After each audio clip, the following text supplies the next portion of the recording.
Record dulu. Oke. Oke, Assalamualaikum warahmatullahi wabarakatuh. Perkenalkan, kami dari kelompok 3 yang menjumlahkan 3 anggota. Yang pertama Andika Paruleza, yang kedua saya sendiri, Niko, dan yang ketiga adalah Aditya Ramadika. Akan menjelaskan materi bab 6 yang berjudulkan arsitektur desain. Yang slide pertama akan dibacakan oleh Aditya Ramadika. Dipersilakan. Architectural design. Desain arsitektur adalah tahapan pertama dalam proses desain perangkat lunak. Ini merupakan penghubung yang penting antara desain dan rekayasa persyaratan, seperti mengidentifikasi komponen struktural utama dalam sistem dan hubungan antara mereka. Output dari proses desain arsitektur adalah model arsitektur yang menggambarkan bagaimana sistem ini disusun sebagai satu set komponen untuk berkomunikasi. Menurut Bosch tahun 2000, arsitektur perangkat lunak penting karena mempengaruhi kinerja ketahanan, pembagian, dan pemeliharaan dari sistem. Komponen individu menerapkan persyaratan sistem fungsional dan persyaratan non-fungsional. Lanjut.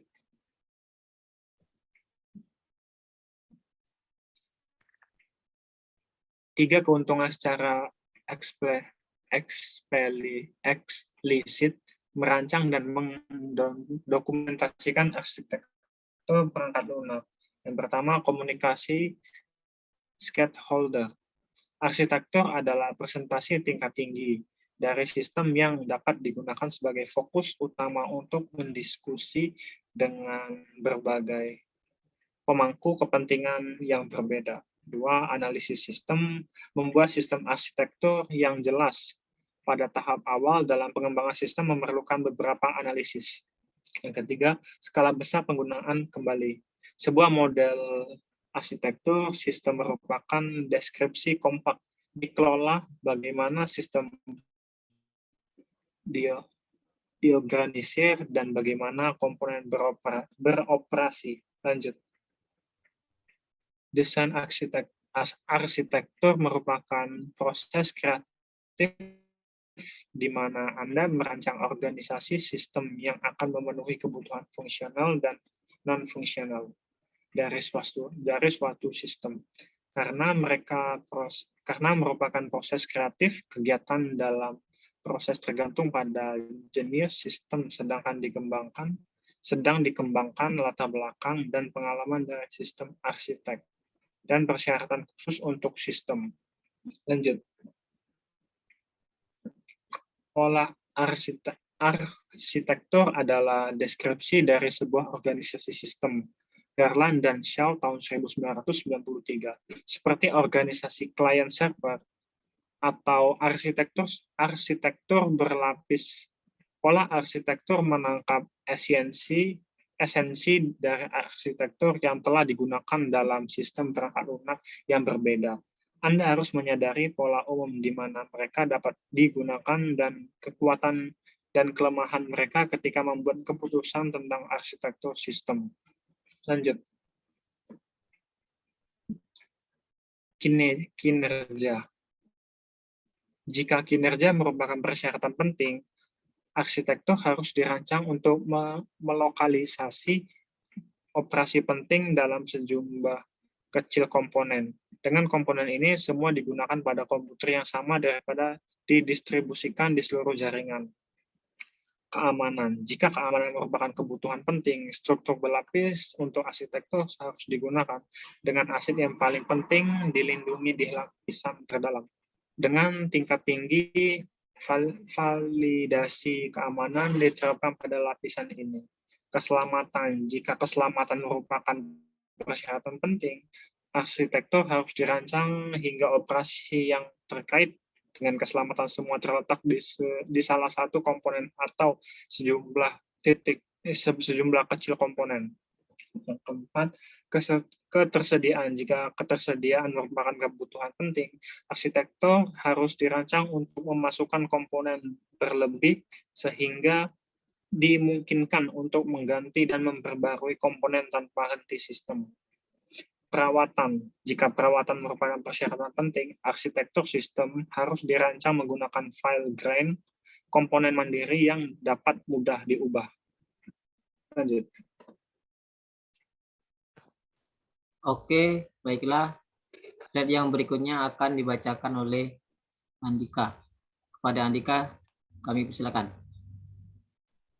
A. Pandangan arsitektur. Ada pendapat yang berbeda tentang pandangan apa yang diperlukan. Crutzen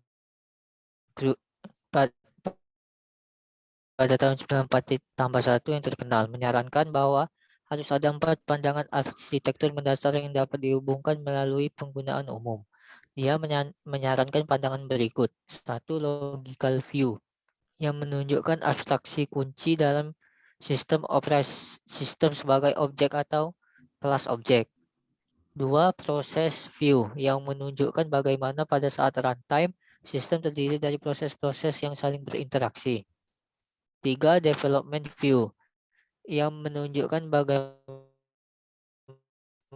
perangkat lunak didekomposisi untuk pengembang atau tim pengembangan. Tampilan ini berguna untuk manajer perangkat lunak atau programmer. Yang ketiga, physical view yang menunjukkan perangkat keras sistem dan bagaimana komponen perangkat lunak didistribusikan ke seluruh prosesor dalam sistem. Tampilan ini berguna untuk insinyur sistem merencanakan penyebaran sistem. B. Arsitektur aplikasi. Sistem aplikasi dimaksudkan untuk memenuhi kebutuhan bisnis atau organisasi. Semua bisnis memiliki banyak kesamaan. Mereka perlu mempekerjakan orang, menerbitkan faktur, mempertahankan akun, dan sebagainya. Bisnis yang beroperasi di sektor yang sama menggunakan aplikasi spesifik sektor umum.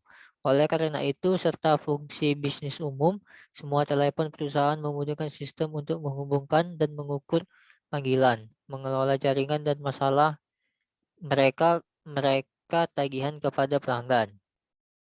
Sebagai perancang perangkat lunak, Anda dapat menggunakan model arsitektur aplikasi dalam beberapa cara. 1. Sebagai titik awal untuk proses desain arsitektur. Jika Anda tidak terbiasa dengan jenis aplikasi yang Anda kembangkan, Anda dapat mendasarkan desain inisial Anda pada arsitektur aplikasi generik. 2. Sebagai daftar periksa desain. Jika Anda telah mengembangkan desain arsitektur untuk sistem aplikasi, Anda dapat membandingkannya dengan arsitektur aplikasi generik. 3. Sebagai cara mengatur pekerjaan tim pengembangan.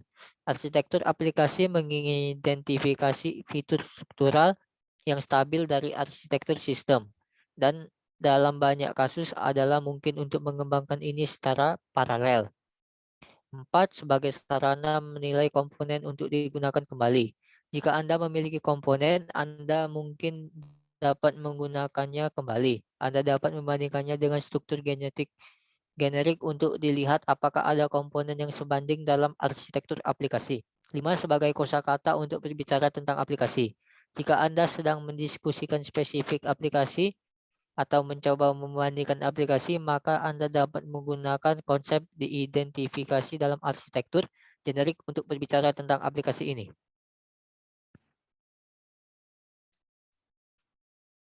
Saya akan melanjutkan. Ada banyak jenis sistem aplikasi dan dalam beberapa kasus mereka mungkin tampak menjadi sangat berbeda. Namun aplikasi yang berbeda mungkin memiliki banyak manfaat umumnya dan dengan memiliki berbagai arsitektur aplikasi abstrak. Arsitektur dari 2 jenis aplikasi antara lain: 1. Transaction Processing System adalah aplikasi yang berpusat pada basis data dan memproses pemrosesan penggunaan untuk informasi dan memperbarui informasi dalam database. Jenis yang paling umum dari sistem bisnis interaktif, mereka diatur sedemikian rupa sehingga tindakan pengguna tidak dapat saling mengganggu dan keutuhan database tetap terjaga. Kelas sistem ini mencakup sistem perbankan interaktif, sistem e-commerce, sistem informasi, dan sistem pemesanan. Contohnya adalah permintaan pelanggan untuk menarik uang dari rekening bank menggunakan ATM. Ini melibatkan pemeriksaan saldo akun pelanggan untuk melihat jika dana yang cukup tersedia, memodifikasi saldo dengan jumlah yang ditarik, dan mengirimkan permintaan ATM untuk mengirimkan uang tunai. Sampai semua langkah ini selesai, transaksi tidak lengkap dan database akun pelanggan tidak terisi. Oke, berikutnya. Yang kedua adalah Language Processing System. Merupakan sistem dalam di mana niat pengguna diungkapkan dalam bahasa formal, seperti bahasa pemrograman. Pemrosesan bahasa ini ke dalam format internal, kemudian menafsirkan representasi internal ini. Sistem pemrosesan bahasa yang paling terkenal adalah compiler, yang menerjemahkan tingkat tinggi program bahasa ke dalam kode mesin. Namun sistem pemrosesan bahasa juga digunakan untuk menginterpretasikan bahasa perintah untuk database dan informasi sistem. Bahasa markup seperti XML. Oke, berikutnya. Compiler bahasa pemrograman yang merupakan bagian dari lingkungan pemrograman yang lebih umum memiliki arsitektur generik yang mencakup komponen sebagai berikut. Yang pertama adalah lexical analyzer yang mengambil token bahasa input dan mengubahnya menjadi sebuah bentuk internal. Yang kedua adalah symbol table yang menyimpan informasi tentang nama-nama entitas yang terdiri dari variabel, nama kelas, nama objek, dan lain-lain. Digunakan dalam teks yang sedang diterjemahkan. Oke, berikutnya. Yang ketiga adalah syntax analyzer yang memeriksa sintak dalam bahasa yang diterjemahkan, menggunakan data bahasa yang ditentukan dan membangun pohon sintaks. Yang keempat adalah syntax tree yang merupakan struktur internal yang mewakili program yang sedang dikompilasi. Yang kelima adalah semantic analyzer yang menggunakan informasi dari pohon sintaks dan tabel simbol untuk memeriksa kebenaran semantik teks bahasa input. Yang keenam adalah code generator yang berjalan di pohon sintaks dan menghasilkan kode mesin. Komponen lain juga disertakan untuk menganalisis dan mengubah sintaks tree, meningkatkan efisien dan menghilangkan redundasi dari kode mesin yang dihasilkan. Dalam jenis pemrosesan bahasa lainnya, seperti penerjemahan bahasa alami yang akan ada komponen tambahan seperti kamus. Keluaran sistem adalah terjemahan teks masukan. Oke, berikutnya. Oke, sekian, terima kasih. Jika ada salah kata, kami mohon maaf. Wabillahi taufiq wal hidayah. Wassalamualaikum warahmatullahi wabarakatuh.